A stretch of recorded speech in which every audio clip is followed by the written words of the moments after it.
Have you ever looked at a bowl of cereal, a glass of orange juice, or a packet of instant oatmeal and thought, that's a safe breakfast, that's the healthy choice?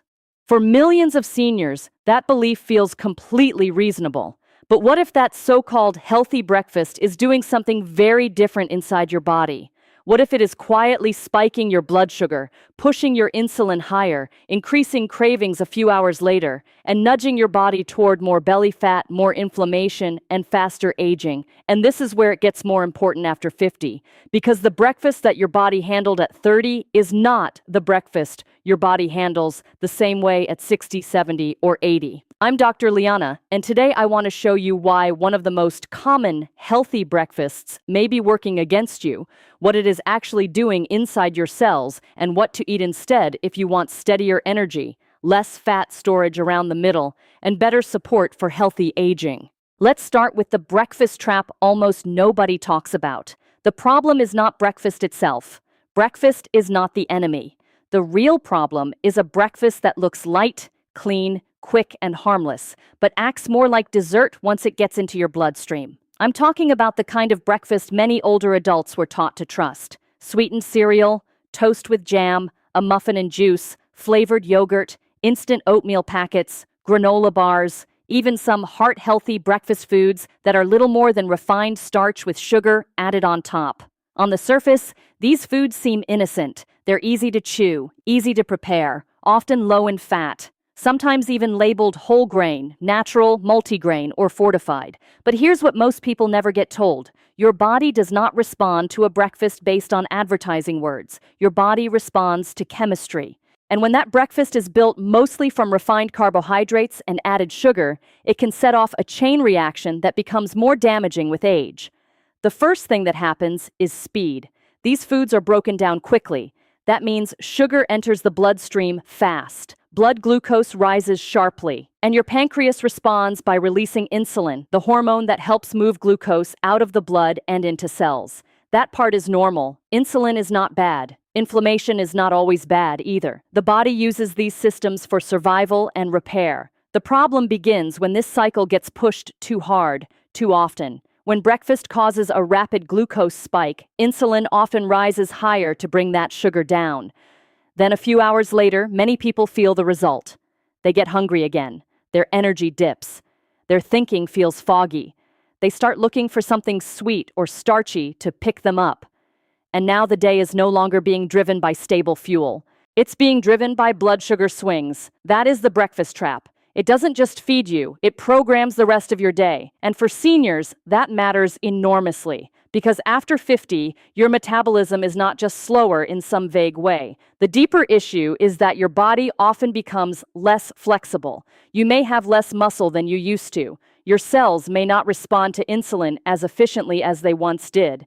You may be carrying more visceral fat, the fat packed around the organs, which tends to send out inflammatory signals of its own. So the same breakfast that once gave you a quick boost may now hit your body like a metabolic stress test. Here's why. Muscle acts like one of the body's biggest storage sites for glucose. It helps soak up sugar from the blood. But as we age, we naturally lose muscle mass if we are not actively protecting it with protein intake and resistance activity. Less muscle means less room for glucose to go. So when you eat a refined carb breakfast, the sugar surge may hit harder and linger longer. And this is where many seniors get frustrated. They say, I barely eat anything. I only had toast and juice. Or, I just had a small bowl of cereal. Or, I'm eating oatmeal, so I thought I was doing everything right. But a small breakfast is not automatically a metabolically smart breakfast. If that meal is mostly fast-digesting carbohydrate with little protein and very little fiber, the body may still respond with a sharp rise in glucose and insulin, followed by another wave of hunger. That is one reason some people feel tired by mid-morning, even after eating. They are not always lacking food. They may be riding a glucose roller coaster, and this is where belly fat enters the story. Belly fat is not just about eating too many calories at one meal. It is strongly tied to hormonal signals, insulin response, muscle mass, inflammation, sleep, and the overall pattern of how the body stores and uses energy. When insulin rises, one of its jobs is to help store nutrients. That is useful in the right context. But when insulin is elevated repeatedly in a body that is becoming more insulin resistant, fat storage becomes easier and fat burning becomes harder. Think of insulin like a traffic officer directing fuel. In a healthy, flexible system, the traffic moves well. Sugar goes where it needs to go. The roads stay clear. But in insulin resistance, traffic starts backing up. The pancreas has to wave harder. More insulin is needed. More fuel gets mismanaged. And over time, that kind of metabolic traffic jam can make it easier to store fat, especially around the abdomen. That belly fat is not passive. It is biologically active. It behaves almost like an organ, releasing chemical messengers that may contribute to chronic low-grade inflammation. Not the acute inflammation that helps you heal from an injury. That kind is normal and necessary. I'm talking about the slow, simmering inflammatory state that has been linked to metabolic disease, heart disease, and many problems associated with aging. So now you can see the chain. A refined breakfast causes a rapid blood sugar rise. That can drive a larger insulin response. Over time, repeated spikes may worsen insulin resistance. Insulin resistance can make fat storage easier, especially around the midsection. And excess abdominal fat can intensify inflammatory signaling. That is why this breakfast issue goes deeper than weight alone. It is about the biological environment you are creating every morning. But the real reason this matters goes even deeper. Because one of the least discussed effects of repeated sugar overload is something called glycation. This is one of the hidden aging mechanisms most people never hear about. Glycation happens when excess sugar attaches to proteins or fats in the body in a harmful way.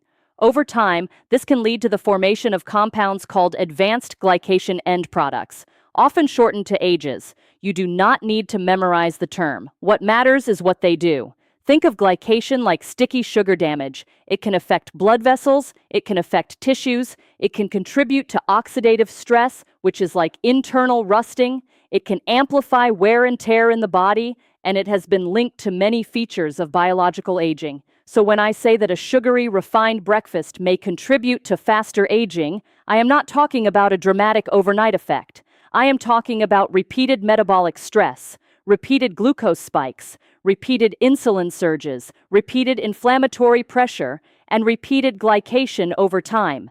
That is how aging often works. Not in one big event, but in small signals repeated for years. Now, I want to be careful here. This does not mean one bowl of cereal ruins your health. It does not mean you can never eat toast again. And it does not mean every carbohydrate is bad. That kind of extreme thinking is not helpful. Whole fruit is not the same as fruit juice. Steel-cut oats are not the same as sugary instant oatmeal packets. Plain Greek yogurt is not the same as dessert-like flavored yogurt. Real whole grains with fiber behave very differently from highly processed breakfast products. The issue is not simply carbs. The issue is refined, fast-digesting carbs eaten without enough protein, fiber, and structure to slow the metabolic hit. And that brings us to the most important question. What should breakfast look like instead? This is where many people expect a complicated plan, but the solution is actually simple. A better breakfast for most seniors follows a very clear formula: protein first, fiber second, healthy fat third, and refined carbs either minimized or paired intelligently. Why protein first? Because protein helps with fullness. It tends to slow the meal down. It can reduce the urge to snack later. And after 50, it becomes even more valuable because muscle maintenance matters so much for glucose control, strength, mobility, and healthy aging. Remember, muscle is not just for movement. Muscle is a major metabolic ally. Then comes fiber. Fiber helps slow digestion, soften glucose spikes, support gut health, and improve fullness. It acts like a braking system. Instead of fuel slamming into the bloodstream all at once, fiber helps create a slower, steadier release. Then healthy fats. Not because you need a greasy breakfast, but because a moderate amount of healthy fat can help make the meal more satisfying and can further reduce that quick in and out effect you get from a sugary breakfast. So what does this look like in real life? It could be eggs with vegetables and a side of berries. It could be plain Greek yogurt with chia seeds, walnuts, and blueberries. It could be unsweetened oatmeal, not the sugary packets, topped with flaxseed, cinnamon, and a protein source on the side. It could be cottage cheese with sliced fruit and a few nuts. It could even be leftovers from dinner: beans, salmon, tofu, vegetables. There is no law that says breakfast must look like cereal or toast. And this is where many seniors feel relieved. Because the goal is not perfection, it is protection. You are building a breakfast that keeps you stable instead of stimulating a spike crash cycle. Now let me show you some of the biggest breakfast mistakes that fool even health-conscious people. Mistake number 1 is drinking your fruit instead of eating it. Fruit juice may sound natural, but once the fiber is removed, the sugar reaches the bloodstream much faster. Whole fruit comes with fiber, structure, and a slower effect. Juice often behaves more like a sugar delivery system than people realize. Mistake number 2 is choosing flavored yogurt. A lot of yogurts are marketed as healthy because they contain calcium or probiotics. But if they are loaded with added sugar, they can easily become dessert in disguise. Plain yogurt with your own berries is a completely different metabolic story. Mistake number 3 is relying on instant oatmeal packets. Oatmeal can absolutely be a good breakfast, but not all oatmeal is created equal. Sweetened packets often contain added sugar and are processed to digest faster. That means a very different response than old-fashioned or steel-cut oats paired with protein and seeds. Mistake number 4 is eating toast by itself. Toast is not evil, but toast alone is incomplete. Bread without protein or fiber support is more likely to leave you hungry again. If someone wants toast, it is smarter to anchor it with eggs, cottage cheese, nut butter, or another protein source and keep portions realistic. Mistake number 5 is trusting low-fat too much. For decades, many people were taught that low-fat automatically meant healthier. But when fat is removed from a food, manufacturers often add sugar, starches, or flavorings to make it taste good again. So a product can be low in fat and still be metabolically unhelpful. And here is the deeper truth underneath all of this. Many seniors are not overeating because they lack willpower.